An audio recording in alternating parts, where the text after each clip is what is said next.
Welcome to Collecting Chaos. My name is James, and this is Wednesday Night Coffee with Collecting Chaos.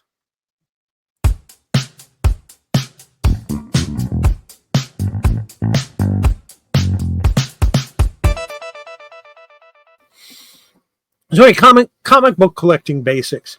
And today, what I want to go over is the difference between grade and condition. And what is the difference between grade and condition? Because you often talk about people saying, what grade is it? When they don't really want to know what grade it is, they want to know what condition it's in. And they're two separate things. And people don't realize that. One is based on the other, but the other is not based on the one.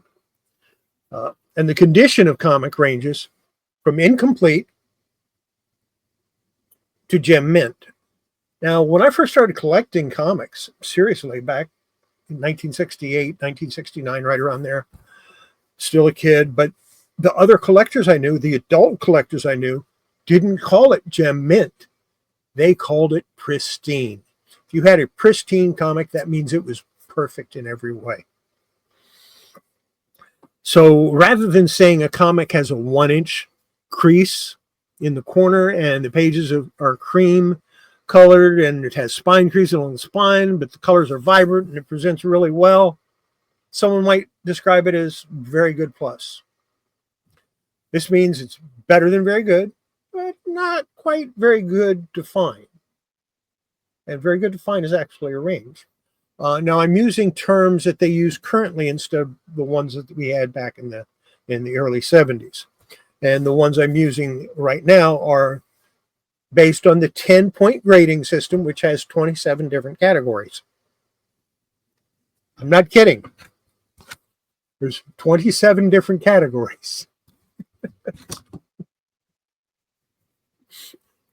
They range from 0.1 to 10. Now, the numeric grade of a very fine plus comic would be a 4.5 out of 10. With 0.01 being a comic missing pages and the front cover, and a 10 being absolutely perfect, no printer or user defects whatsoever, and this includes signatures. Okay? A 10 cannot have a signature on it, ever, because that means somebody had to do something to it. And when you do something to it, it's no longer a 10. So the difference is that condition describes the comic including any flaws, and the grade is the numerical equivalent of that condition. Unfortunately, they don't always match up, as the numeric grade should be exact and not include things like presentation. Whereas a descriptive grade might actually give the impression of it being better than the numeric equivalent based on how pleasing it is to the eye. Where's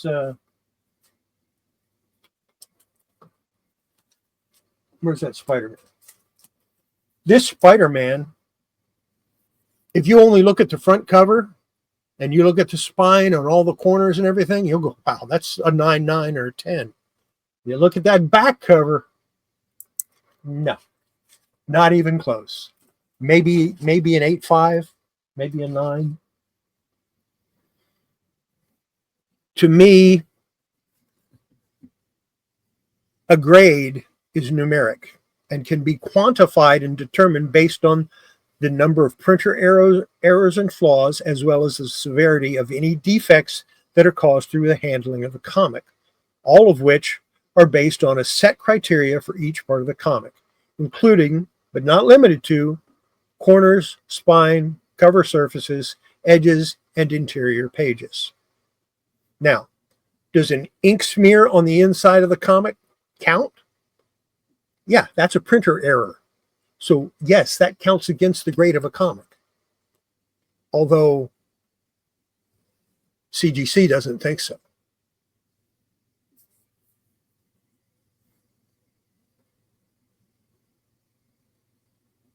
Absolutely. Yeah.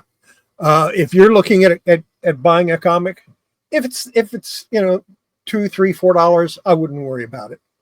If it's an expensive comic, $25, $30, $40, $100, $200, I want to see the back cover. I want to look at the pages. I want to make sure it's what I'm buying.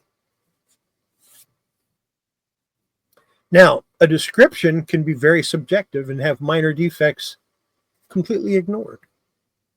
So when you're describing a comic as, a 9.0, or not a 9.0, if you're describing a comic as a near mint minus, or maybe as a very fine to near mint, which a very fine to near mint, I think is like a 9.0. So if you're describing a comic as a very fine to near mint, it might have some spine ticks on it that you're just not paying any attention to, even though those would actually drop it down to very fine. It happens.